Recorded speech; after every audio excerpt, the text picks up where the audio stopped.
Today I am talking to Małgorzata Kulbaczewska. Figat, hello. The topic of our conversation is women in the socialist movement.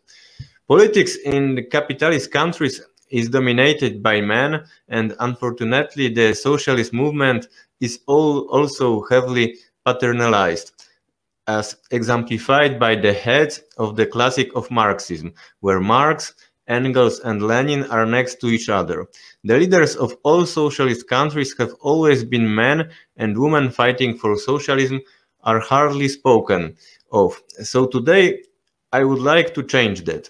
On the Strike channel you run a series of documentaries called Historia, Czerwona. And referring to your films, can you tell something about the participation of Polish women in the socialist movement? Hello, hello, Comrade Michał, and hello, everybody. Thank you very much for having me on the show again. And I think that the topic that you chose for our today's meeting is very important and a little bit and quite underestimated, because really what you said is absolutely right. Women have always been there when a revolution came out or when the socialist movement was being building up. But in the end, men led socialist countries and men who stood at the head of the revolutionary Marxist Leninist parties and more broadly left-wing parties in general. And however, there is a lot of truth in the slogan that may be heard in demonstration in Poland, that a revolution is a woman. Well, of course, the liberal feminists that use these words do not really mean what I want to say now, but really, if women in Poland and more broadly in Central Eastern Europe, there was no revolution without active women participation. And I hope that today's broadcast will help to will help some of the absolutely inspiring female figures to re-emerge from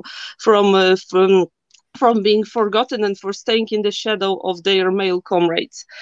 In fact, women played a crucial role in the Polish socialist movement, if we are to focus on Polish socialist movement, from the very beginning, as the first Polish party, first Polish political party that is considered staunchly socialist, Marxist, with also inspired with anarchist and Narodnaya Wola ideas. I mean, the first Polish Marxist party, the proletariat, the party of proletariat, or first proletariat, was created in a very big part by women. Proletariat was set up in 1882, and it was organized by Ludwik Waryński, a Polish nobleman who, watching the misery in which the workers and students lived, began during his studies in Russia, who became interested in socialist ideology, and who decided that his life mission was to fight for a better world, not to live a good life that he could have had as I said, as a young man from a relatively well-being family. So the party, as I said, was set up in 1882, and in the first leadership of the party, among Ludwik Waryński and Stanisław Kunicki, we also have a woman, Aleksandra Jętysówna, or Aleksandra Jętys to be short. And I think if I could, I will focus on her for a moment, so that you can see what kind of women joined this first generation Marxist, socialist, anarchist, radical parties. So Alexandra was a daughter of a nobleman, not very wealthy, however, who completed her education in a private female school in Warsaw, and then started working as a teacher. And there in Warsaw, it was it was the Warsaw of the 70s, 80s, beginning of the 80s, and Warsaw was rapidly developing as an industrial center. There were factories setting up, there was a huge influx of new population streaming into the city, and so social inequalities became everybody who could just look around. Alexandra, being being a woman with her eyes open and not blind to inequalities and poverty, joined the newly set up Proletarian Party, being at that time only 22 years old. And her activities, however, ended quite fast, because in the same very 80s, basically wait. year where she, something happened with microphone. With mine? Oh no, now it's good. But there was the moment that okay. Try to not at so far the microphone, because the sound was not good. Okay, fine. So, as I said, Alexandra's activities in the proletariat did not last very long, because in the very same year when she joined the party, it was 1883, in the very same year when she was elected to the Central Committee of the party, she was arrested by Tsarist authorities, and 2 years later, she was exiled to Siberia. However, even after she was finally freed from exile in 1890, she was still active in Russian workers' movement. Russian, because she did not return to Polish lands, to the Polish territory. She married, and she got married in Russia, and she stayed there, being still active in Russian radical movement. But there is another very inspiring personality connected to the first proletariat, Maria Bohuszewiczówna. Another Polish girl born in a noble family of patriotic tradition. She also completed this kind of education that was accessible to girls from noble families at the time. That is a private middle school in Warsaw, and she started working as a teacher as well. And in 1882, also she joins proletariat. So, what kind of activities were accessible to the first female activists of this party? Well, proletariat was not a mass party. It was basically it was destroyed by mass arrest before it managed to be a mass party. So. The key activities of the organization was printing leaflets, printing also the socialist paper that was called Proletariat as well. They tried to reach the workers working in Warsaw factories with quite a success, because there were working people joining the party and organizing the clandestine proletariat circles in the factories. And what kind of ideas were promoted by these women in proletariat papers? They stood for internationalism. They also stood against the very institution of the state as an oppressive institution.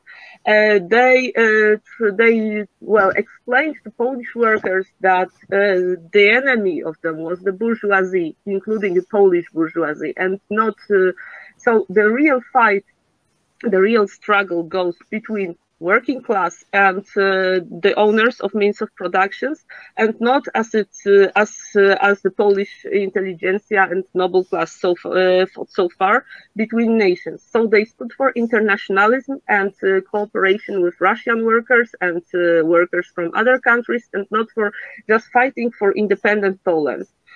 Proletariat also suggested mass demonstrations and also terrorist attacks in the meaning of terrorism of that time. So the assassination of Tsarist spies, agents, provocateurs, or particularly cruel Tsarist representative of the authorities. So this was clearly inspired by Russian Narodnik movement that was that was active also at that time, and that managed to assassinate the Tsar Alexander II just a few years earlier. But as I said, what the Proletariat Party did not really have, did not really manage to put all these plans into practice, because as I said, the party was set up in 1883, and already in this year and during the next year, the authorities managed to seek out most of the leaders, to arrest most of the leaders, and the party becomes virtually inactive due to the arrestation, trials, executions also of the members of the party. So the party becomes inactive in 1886. And here I come back to Maria Bokuszewiczówna, the woman I mentioned, because she was one of the last leaders of the organizations. So, as I said, her duties in the organizations were mainly to distribute leaflets, to distribute the papers, to organize revolutionary meetings, discussions in her flat in Warsaw. And but in July 1884, after another mass arrestations of another group of mass arrests of proletariat activities, it is Maria Bokuszewiczówna who stands as the head of the Central Committee of Proletariat Party. So she, for over a year, up to her own arrest in September 1885, she is actually the leader of this first Polish Socialist Party.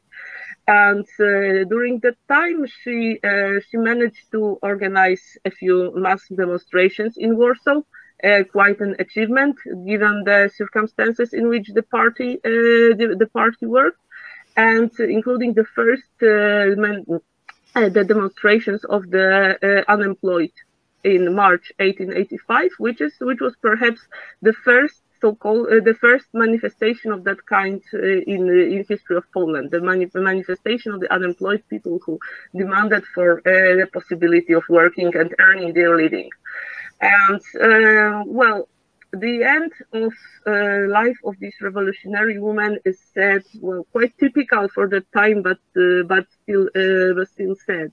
So in 1885, Bokuszewiczówna is arrested and put in famous Warsaw Citadel, the 10th pavilion of Warsaw Citadel, and as she refused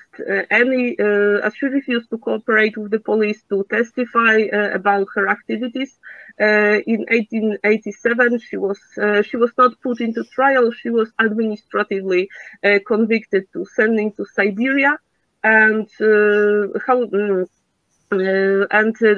she was banned from living in Polish lands.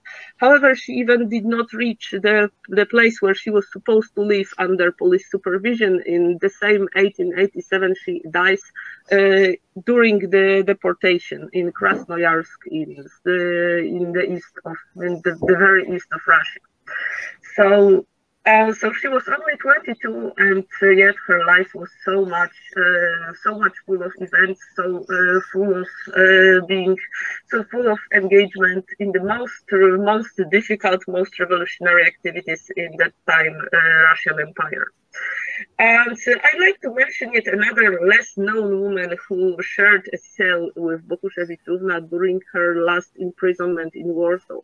Her name was Julia Razumiejczyk, and she is the example of what I had already mentioned. So the activities of the Proletariat Party between workers.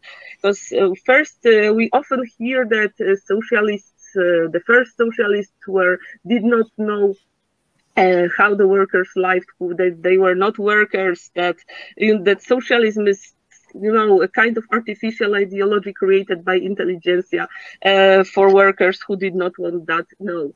Julia Razumiejczyk is the example of a woman who was a working woman, and who joined the Proletariat Party. She was working in one of the Warsaw factories, and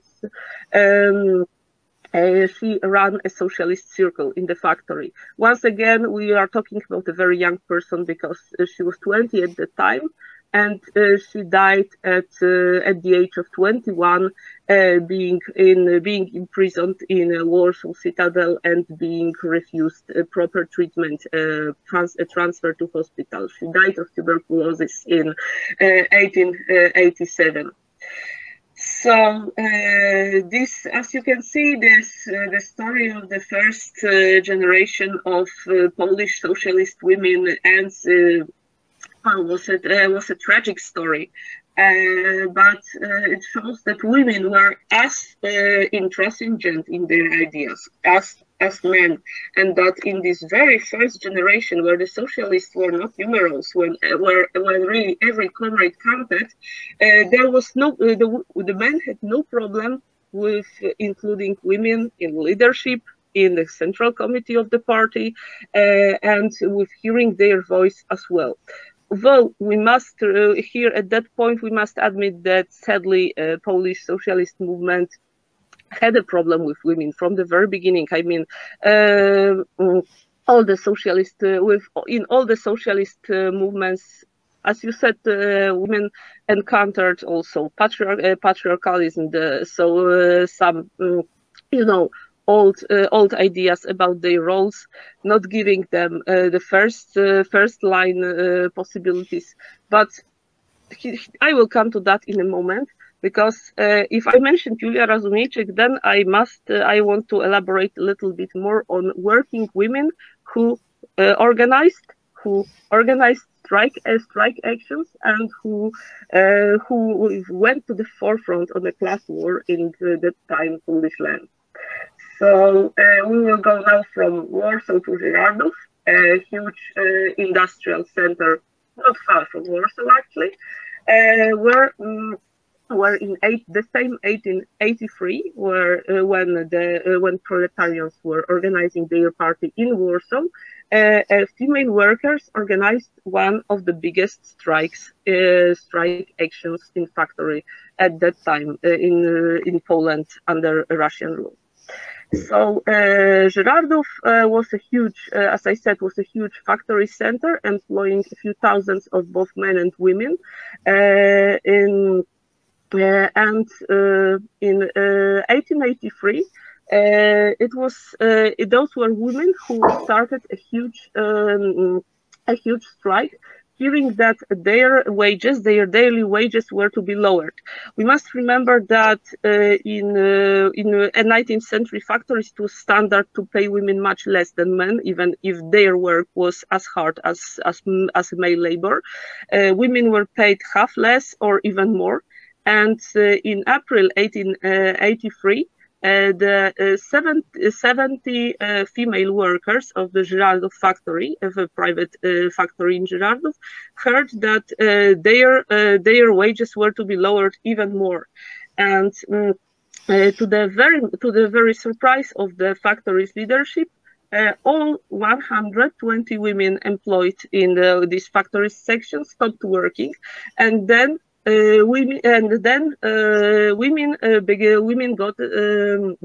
were supported by male workers as well. So in a few days, the whole factory still was not working, and it is also very symbolic that when the leadership of the factory realized that the situation is serious, and when they agreed to meet a delegation of the workers, it was also half male, half female. So three women workers and three men working in the factory. And the workers at that time demanded higher wages. They also pointed out the impossible inequalities in what money was paid to the workers and to the administration personnel. And they also pointed out that it was unjust to employ only German-speaking workers in the top posts, while most of the factory crew were Polish people. And the story of Girardov's strike is also very tragic because the leadership of the factory refused to take the delegation's demands into account, and the police was caught in the place, and the demonstrations of the workers was suppressed. So the demonstrations was shot at, and there were a few people killed. And then the most active participants of the strikes were arrested. So we had 29 arrested people in full, and at least 3 men killed.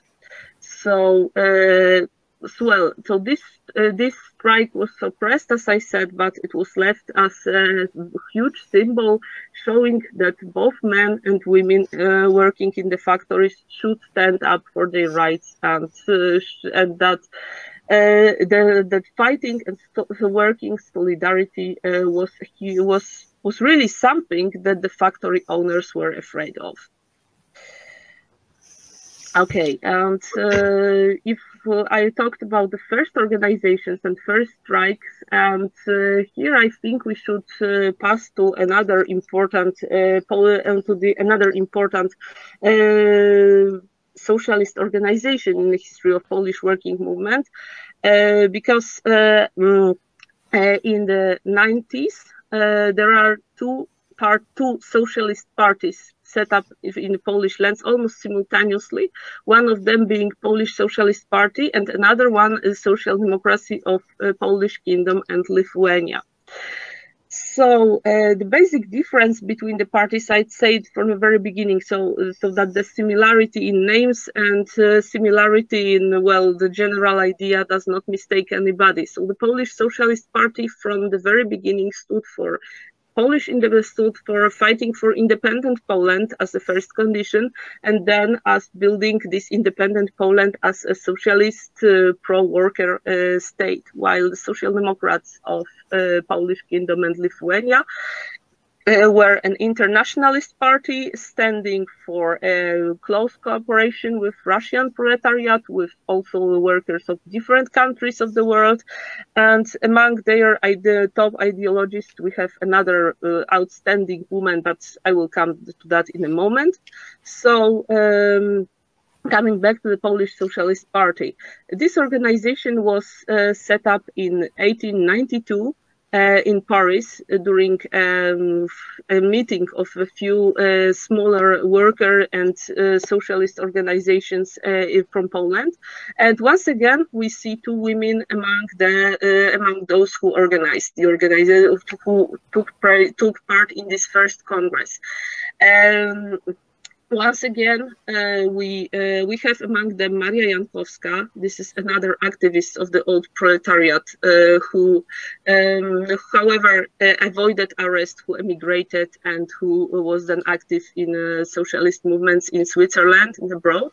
And another person who took part in this Polish Socialist Party first Congress was Maria Czarnowska, a Polish socialist and feminist activist who also avoided arrests in previous times because she was a Polish person living in France and active in French socialist feminist movements at that time.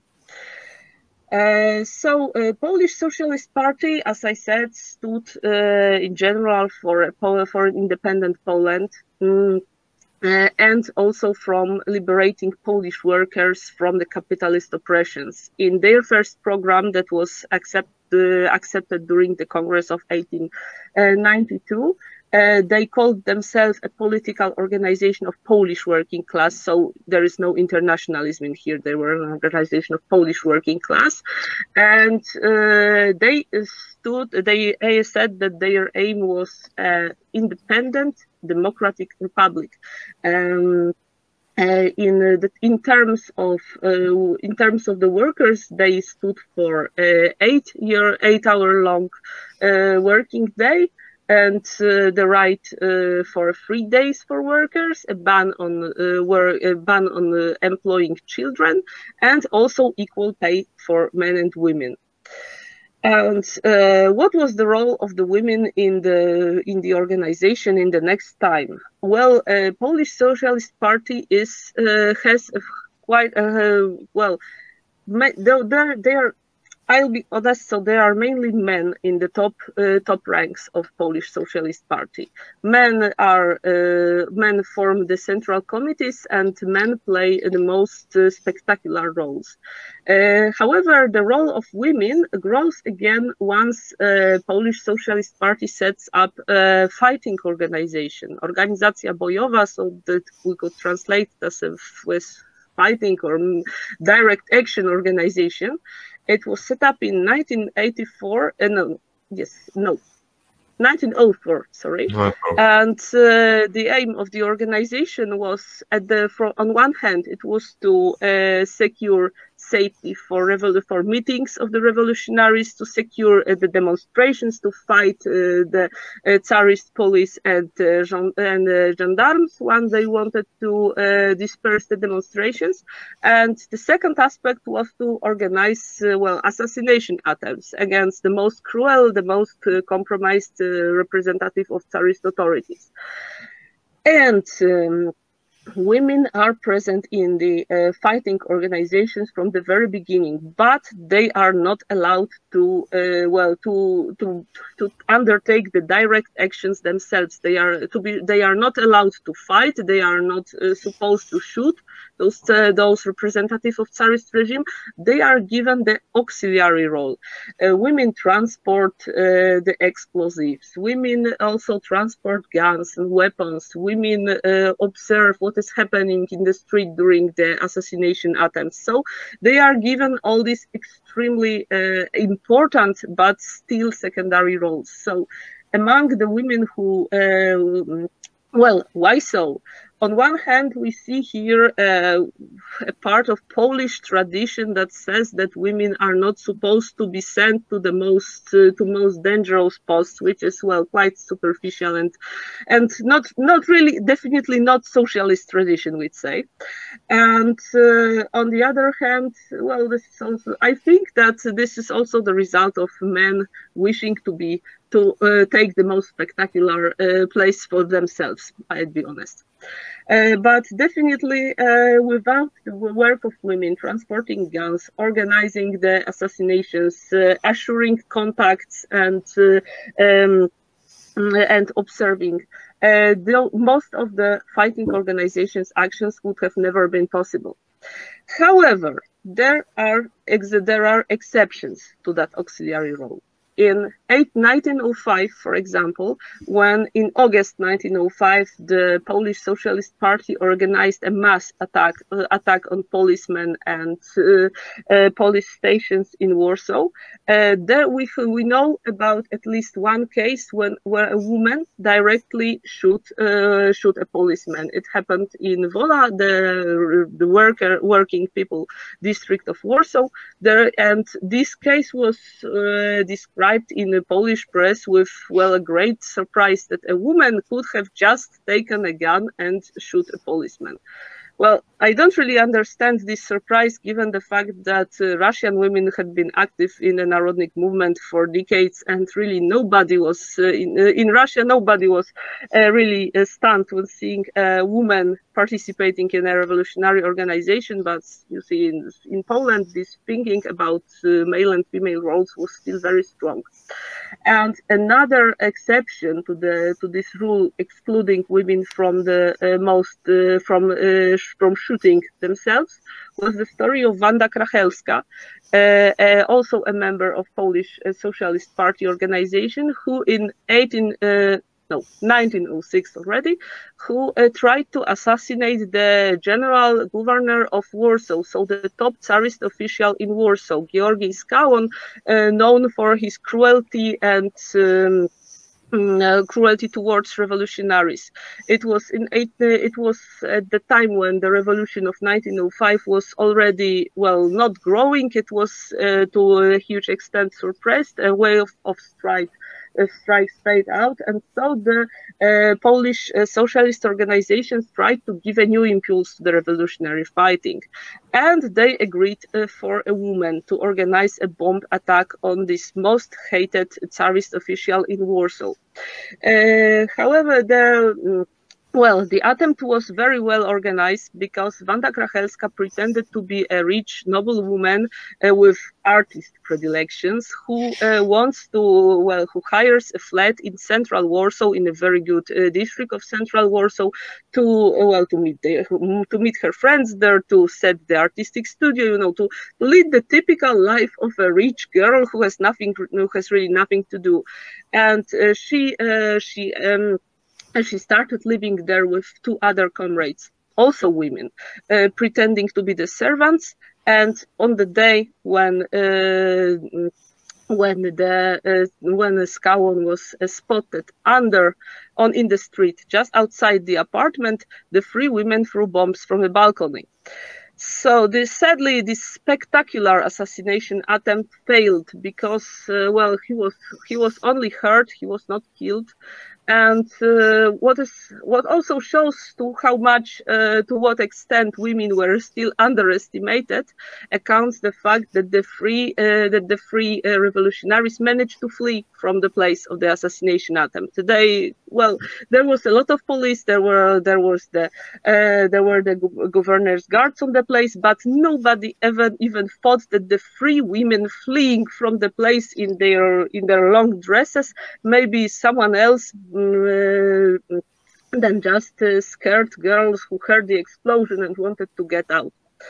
But yes, Wanda Krachelska managed to flee from Warsaw. She then went to Kraków, to another part of Polish land, then under Austrian jurisdiction.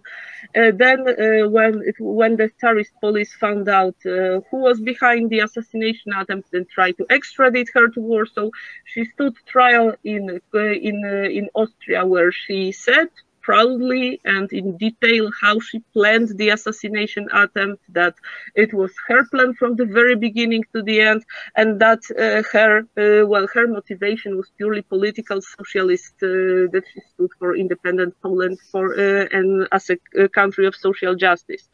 And she was not extradited. She was not sent to Russia on some complicated judicial grounds. There were found some reasons not to send her, and she was the actor.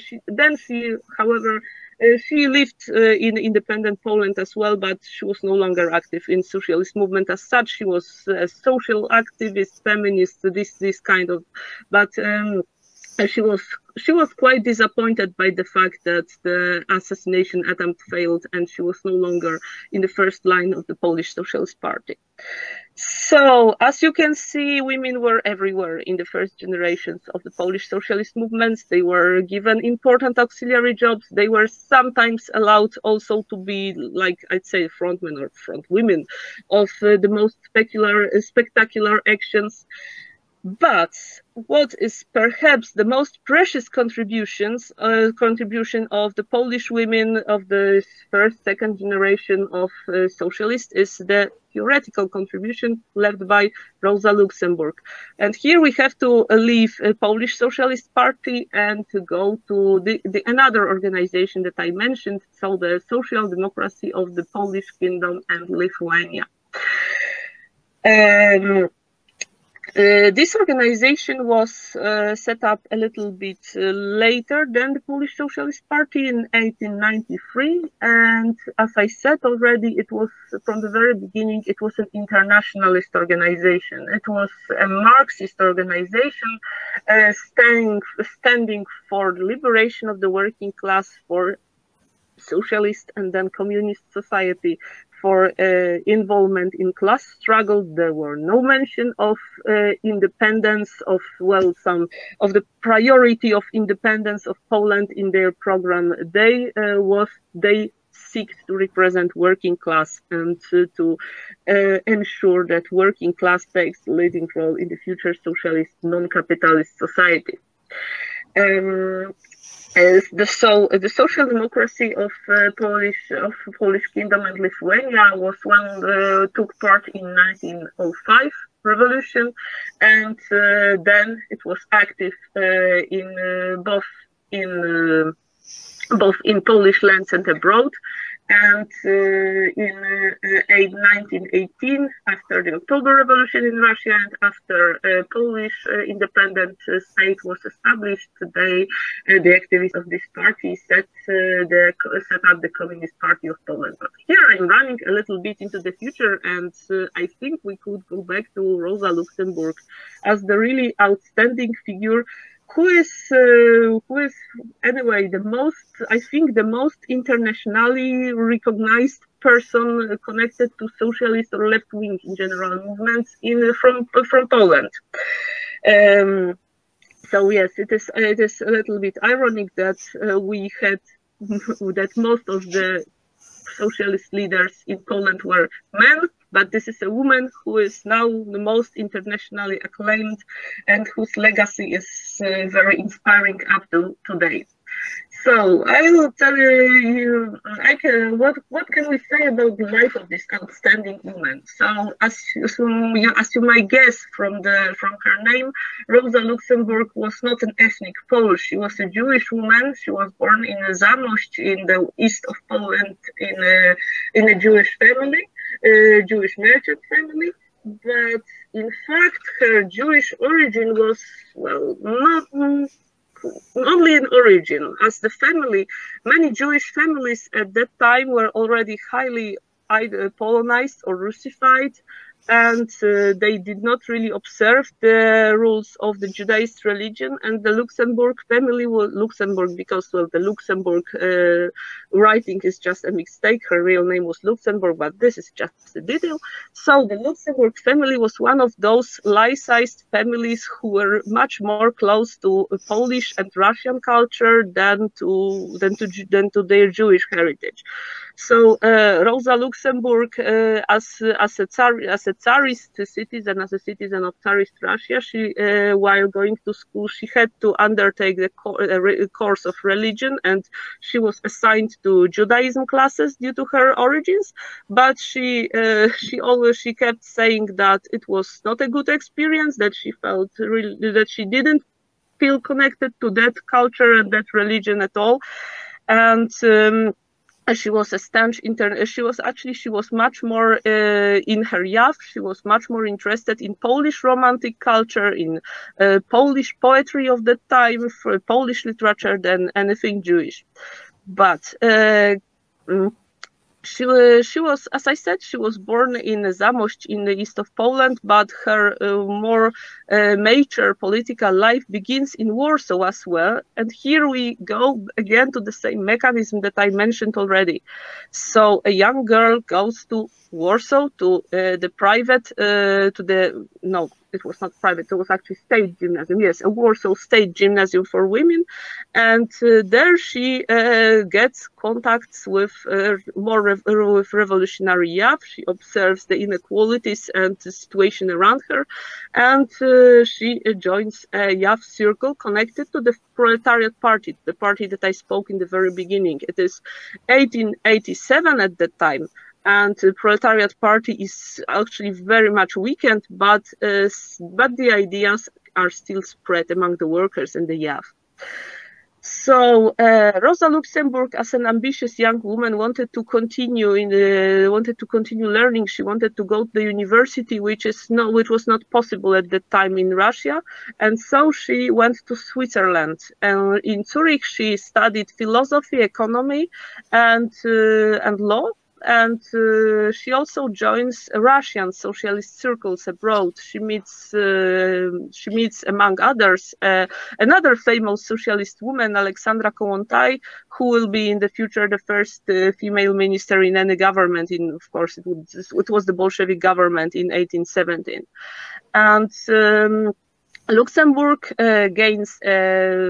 completes her studies with a dissertation on the industrial development of the Polish lands under Tsarist rule. And it is at that time where she first comes out with the ideas that made her today labeled an unpatriotic, which is a huge crime for today's Polish mainstream. So in her opinion, Polish lands were already so much interconnected in economical terms to Russia and to another countries that annexed Russian lands, that a future independent Poland was not, if not impossible, then it would be a very high blow to the economical development of those lands, because the industrial production in the Polish lands under Russian rule could have developed thanks to trading with other Russian regions and so on. And so Luxembourg, as you see, at the time is already a staunch internationalist, standing for the cooperation of workers of different nationalities and not for a nationalist idea of setting up independent countries for every nation in Central Eastern Europe. So, and also her activities in the movements are highly internationalist, because at the end of 90s she moved from Switzerland to Germany, and there she joined Social Democratic Party of Germany, where she also quickly advances in the party's hierarchy. At the very beginning of the 20th century, she is already one of the top personalities of the Social Democratic Party of Germany, and although from her letters, from her memoirs, we know that it was not easy for her to become a woman in the top ranks of the party. So again, we go back to what you said at the beginning. So women are active in the movement, but the top ranks of the party are occupied by men. And Luxembourg had actually many experiences where the men in the German Social Democratic Party tried to send her to focus on female question, to be particularly active in the field of women liberation, of the women's rights. And she, of course, she was not indifferent to the fate of women, but she wanted to be at the very, very leadership. She wanted to be the theoretician who focuses on a very wide range of topics, not just the women question. So as I said, in the beginning of 20th century, she is one of the most important personalities, the Social Democratic Party of Germany. But she, hearing of a revolution in Russia in 1905, she decides to go to Warsaw. She decides to go to join the revolutionary movement in the Polish lands, and already she took part in revolutionary activities in Warsaw, as I said, in 1905, and however, in 1906 she was arrested. She was also put in the same Warsaw citadel that I mentioned earlier, and then she is forced to go back to Germany. So in 1907, when the revolution in Russia is over, she is back in Germany and again working mainly as a theoretician, as a journalist. And however, the experience of Russian Revolution is very important to her, as at that time she writes a lot on the role of workers' activity, on the roles of strikes, she puts forward the idea that only mass action of the workers, the mass stoppages of work in the big factories in industry, is the real factor that can influence governments in the industrial times. That the street demonstrations, that leaflet printing, all kinds, or even the assassinations of the top officials, all these old tactics of socialist movements are not that definitive, are not that important in industrialist time. That what is key, the key question is the support of the workers and mass strikes that stop all the branches of economy. So from 1907 to 1914, Luxembourg is the lecturer in the party school of the Social Democratic Party of Germany, and she moves. She is definitely in the right-wing faction of the party, and as an economist, as a theoretician. Wait. You said right wing? No. I don't know what I said. No, it should be left wing, definitely. Okay. Yes. Definitely left wing of the party. And she moves even left after the beginning of the First World War, where, as you know, the Social Democratic Party of Germany betrayed the internationalist idea with their famous vote in the German parliament for the war credits. So they are making their choice for nationalism, for national chauvinism, rather than for internationalist cause. And this is the moment when Luxembourg, together with Karl Liebknecht and Clara Zetkin, forms a group which is first called the Internationale, that is to underline the international characters of the group, and then which in 1916 adopts the name of the Spartacus League.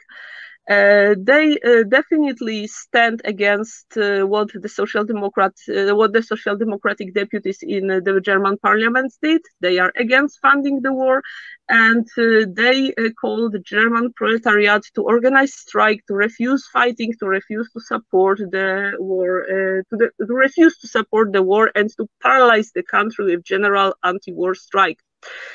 So these activities are not left unattended by the German police, and in June 1916, Luxembourg and Liebknecht go to prison, and she is first held in Poznan, then in Wrocław. So during the next 2.5 years, where such significant revolutionary events take place in Russia and elsewhere, Luxembourg stays behind the bars, and only her articles are sometimes her writings are smuggled by friends visiting her in prison, and. So in 1915 already, 1916, she completes one of her most famous works, so The Crisis of Social Democracy, where she puts out why social democratic idea was not enough for that time, and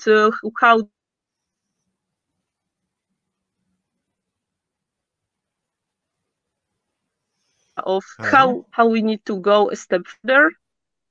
Everything's fine? Yes, it was supposed 10 seconds. Yes, okay, continue. Okay.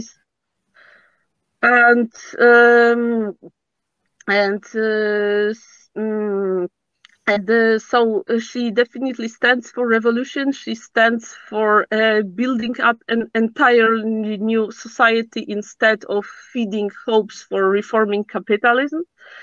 And also, at the same time, she produces the text that is also often misread and misunderstood. So this is her text on the Russian Revolution, where she wrote her famous words that freedom is always freedom for those who think differently. And further, she said that she says in the text that the public life in countries who limit freedoms of their citizens usually becomes miserable, becomes fruitless, because the lack of democracy, the lack of free thinking blocks the circulation of ideas, and so blocks progress.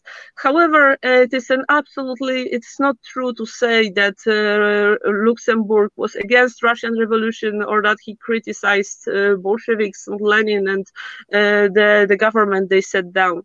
It is very significant that the text on the Russian Revolution that was only published posthumously, that she treated this as a kind of her personal note to be developed in the future, as she would be able to find out more about socialist Russia. And after coming out from prison and getting to know more about the conditions in which the Bolshevik government had to function, in how the Bolshevik government defended the young socialist state against many enemies, Luxemburg gave another less famous comment that the Bolsheviks were those who dared, those who did not stop, who actually took power when there was a chance to build a socialist state. And even though some mistakes were done in the progress of, organizing the first socialist state in history, then still it is an exceptionally achievement to try it, not to hesitate in the very moment, but to put the revolutionary socialist idea into practice. So, as I said, Luxemburg spent 2 years in prison. She was finally freed in November 1918. Together with Karl Liebknecht, and they immediately proclaimed a free socialist republic in Berlin, and also reorganized the Spartacus League into what ultimately becomes the German Communist Party, the Communist Party of Germany, under the co-leadership of Luxemburg and Liebknecht, is founded in the very beginning of 1919. So also at that time, both leaders stand for the attempt of taking power by the workers in Germany. In the beginning of 1919, Luxemburg wrote that now it was the moment that the workers could think about destroying capitalism once and for all, and that everybody of socialist convictions should now join the proletariat in this task, in taking power. It was also at the time when she said her another famous word, that we will either have a socialist society or barbarism. However, the left-wing revolution, the proletarian revolution, the uprising in Berlin is crushed in a few weeks. As everybody knows, I think, by the orders of the German Chancellor Friedrich Ebert, so the coming from Social Democratic Party of Germany. So here we see the ultimate treason of the social democracy of Germany. The Social Democrats preferred to defend the old order, to defend the so-called bourgeois democratic order, to get rid of the radical leaders, rather than proceed with building socialist society.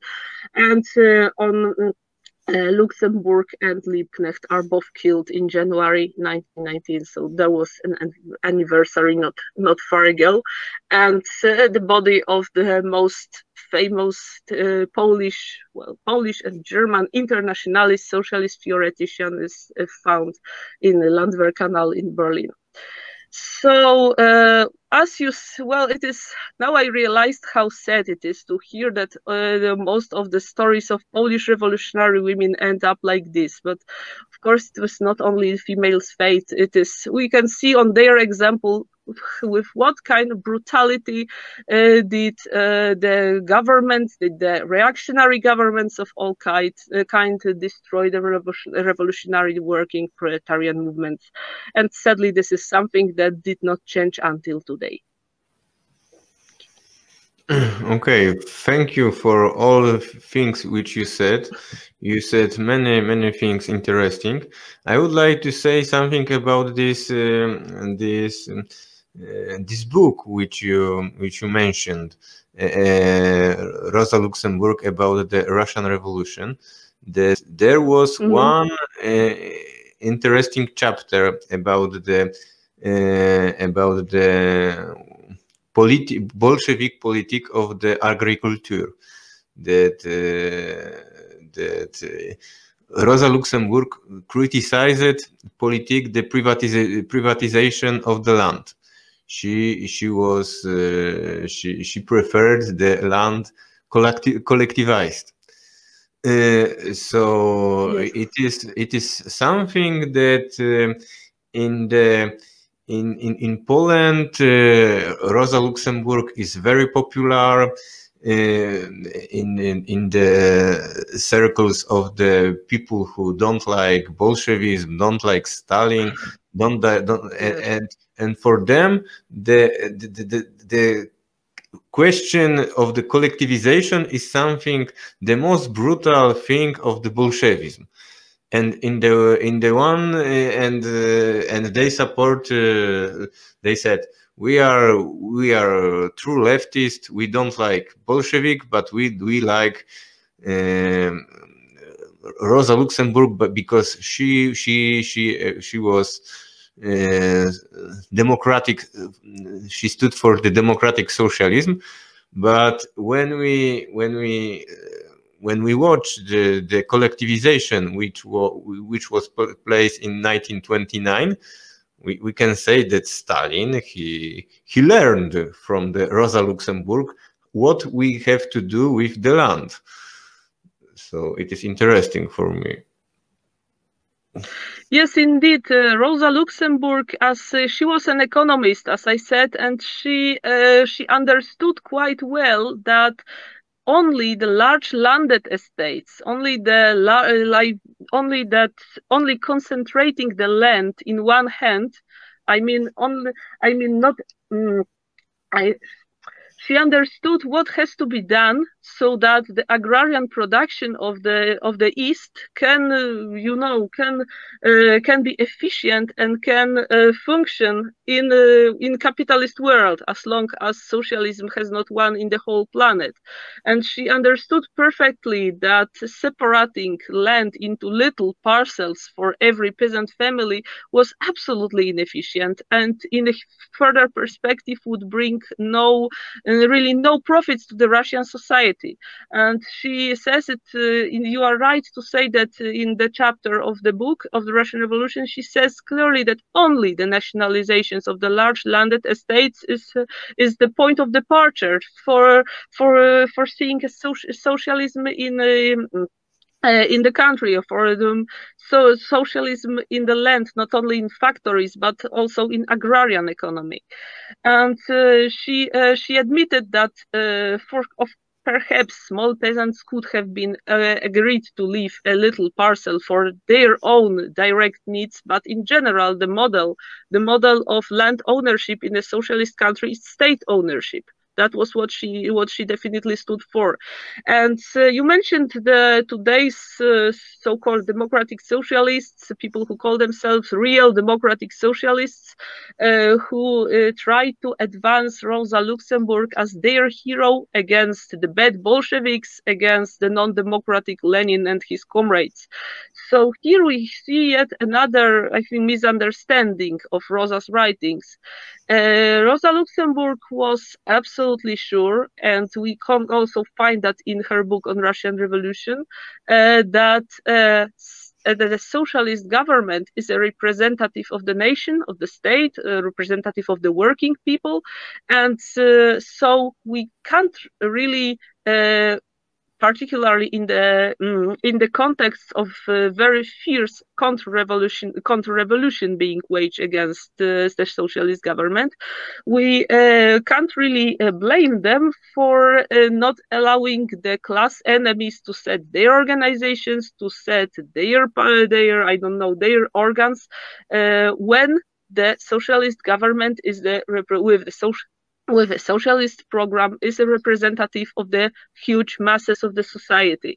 So Rosa Luxemburg was absolutely aware of what the bourgeois democracy, the bourgeois liberal democracy, can actually be for a working class. She knew that she understood perfectly that the fact that there are multiple parties and some of them claiming to represent working class is really gives no guarantees to the workers that their interest will be cared of, that their voice will be heard. And when she talks about free exchange of thoughts and the debate, she still remains in the scope of the socialist democracy, where the good of the people, the good of the working people, is put first. And this is something that our democratic socialists tend to forget. I would like to say something also about the modern feminism. I considered that after Second World War in USA we had a situation that we have family that only men works. The many women stayed at home. They became the housewives, and today in the world dominated culturally by the Hollywood, by the American culture. Many people look for the USA, and they looking for the example from USA, and they want to learn from the woman feminist who became feminist in the time when they stay at home in the moment when the man works. And this is the history totally different that history which you said, because in 19th century in Poland, our industry Polish, most of our industry it was textile industry dominated by women, and it is totally different perspective that in 1880s we had in Poland many workers, women who worked in the in these textile industries, and this perspective that they are exploited by like women, but also exploited in the work, and also there was the difference in the wages of the women who worked in this textile industry and the men who worked in the industry Lourdes or heavy industry. Heavy industry. Yes, and for all the history of the European socialist movement before Second World War, it is history of the women who were workers and who participated in the socialist movement. There wasn't a split for the. There was, but not very big. And after Second World War, we have situation totally different. That we have this feminist movement totally separated from the socialist movement, and also this feminist movement in the USA and other imperialist countries are dominated by women who are who came from the classes of the upper classes, and this problem today. Well, it is very sad for me to see how the feminist movements in Poland, and not only, but also in the entire Central Eastern Europe, are looking to the United States, to English-speaking countries as a sort of inspiration, when we have our own great, inspiring traditions of women. And well, what is essential? What the essential, I think, thing that we lose this time is that you said you were right to point out that there were a lot of working women in Europe, in Poland as well. We had the entire textile industry centers where most of workers were women, and women had their organizations, they elected their leaders, and they organized their strike actions while it was necessary. And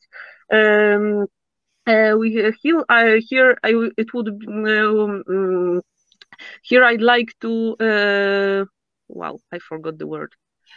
So the only woman who in Polish People's Republic, in socialist Poland, the only woman who was the first secretary of a committee of a voivodeship committee was a working woman too, Michalina Tatarkówna Majkowska, who was the first secretary of the Polish Workers' Party committee in Łódź in the 60s and 70s. She was a working woman, a textile worker who was active in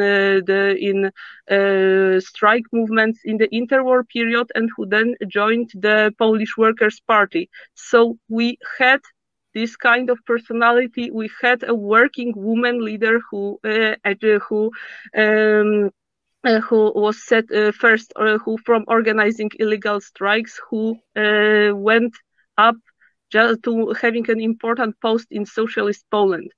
And what I wanted to say is that this experience of the European woman, of a Central European woman,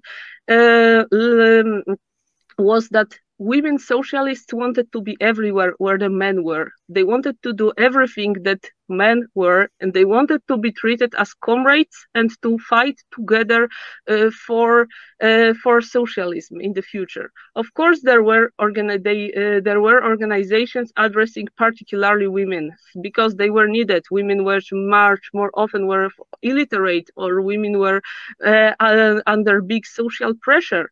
But still, the aim of the socialist movement in the, I'd say, the sex question was to make men and women absolutely equal, and to give to both men and women the free choice what to do in their lives, what to absolute freedom and choice and freedom of choice. And at that time, the American feminists that you mentioned, coming from upper classes and arriving at their feminist view in different circumstances, focused much more on identity, I think, and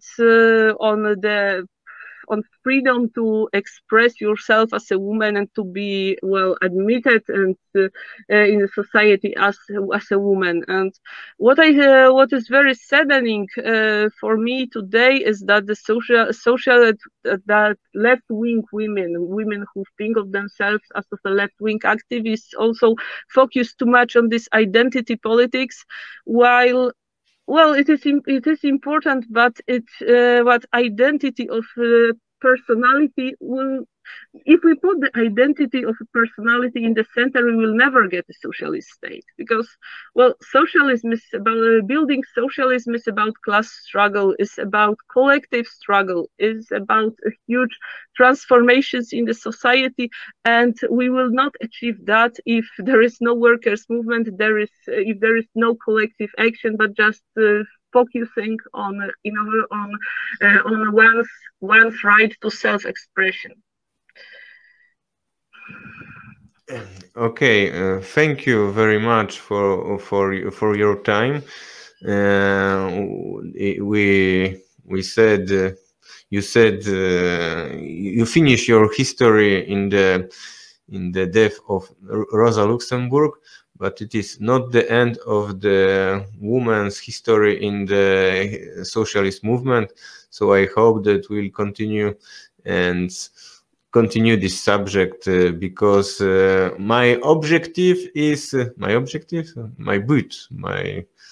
yes, you can say your objective. Yes. Yes, because I sometimes I use the French words, and so my woman, my femme, my wife, my wife said me that it is not English, it is French.